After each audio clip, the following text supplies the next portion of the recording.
What is going on, Guardians, and welcome back to another Destiny gameplay video. Hey, this is the Vision Stone Adept version. This is the brand new Trials of Osiris AR, and I've been seeing a lot of people who have opinions about this gun, and they're largely negative. Most people say this thing sucks. Well, we'll let you decide here. Here are the base stats on the gun. You can see it here.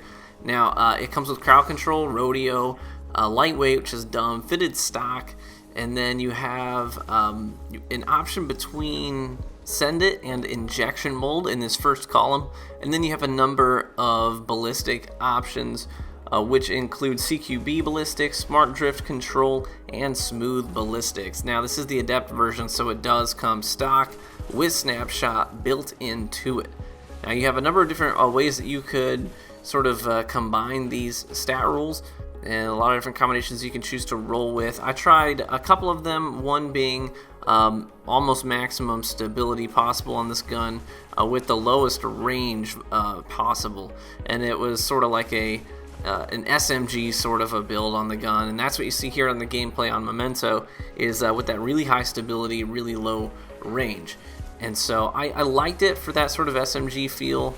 I did try and get in as close as possible to use it, but the problem with that is that sometimes you're just going to get outgunned by things like shotguns and fusion rifles in close quarters, and so you have to be prepared to deal with that. You got to use your equipment a lot, lots of melees and grenades to compensate for that. But what I ended up sort of falling into as my main setup for this gun was smart drift control and send it, which gives you a really nice balance between range and stability. The stability is over 3/4 of the meter full, and then a little over halfway with the, a little under halfway with the range value, which is still pretty decent.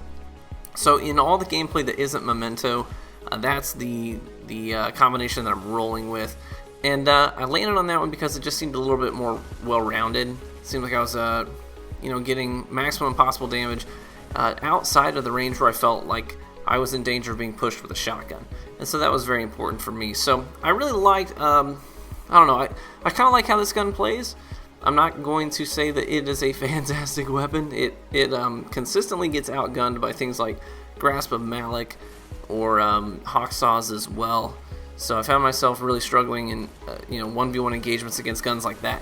So I felt like I had to be creative with the way that I engaged people. I had to focus more on my approaches, my angles, my equipment use, things like that, which isn't necessarily a bad thing, but you don't really want to have to overthink everything in every engagement. So that can be a bit of a detriment at times as well. So I think that for me, with this gun, I would say it's pretty middle of the pack.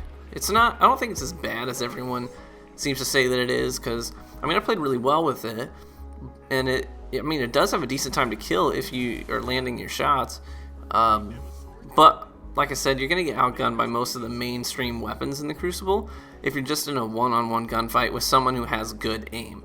So for that reason, I'd say it's pretty middle of the pack. It's not something that I would encourage you to make your main weapon unless you're the kind of person who, when you play the Crucible, you just want to play with things that are fun and you want to play with things that have character.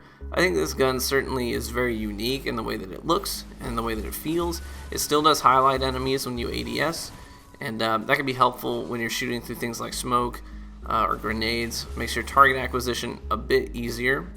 Now, in terms of what you would couple this with, you really can't go wrong with either a shotgun or a sniper. It's just going to depend on how you prefer to play. If you're looking at the gun's weaknesses and you're saying, hey, I don't want people to get too close, so I want to kind of keep my distance and play a little bit more of a passive game, then you can put on a sniper rifle, pick guys off from a distance, and then switch to this when you need to. If you wanted to roll the shotgun, you could be the kind of person who says, I want to be up in the fray, but I don't want to get consistently pooped on by shotguns when they close that gap on me, and I can't put enough damage into them with this AR to put them down before they catch up to me. So if you wanted to play like that, then definitely put on that shotgun. Now, side note, this is neither here nor there, it's totally unrelated, but have you tried the Nemesis Star? Like, holy crap. I put this on in a couple of these matches that I played with the Vision Stone, and I'm like, dang, I kind of like this thing. So anyways, that's neither here nor there, but hopefully you enjoyed the gameplay. Hopefully it was helpful and lets you know what to expect when you get your hands on this weapon. You can get it from the 7-game drop, but it won't be the Adept version. I had 2 of them drop at that point. And then I also got the Adept version from the chest at the very end, which is the only place you can get that one. So hopefully it's helpful, guys, and look forward to catching you all in the Crucible.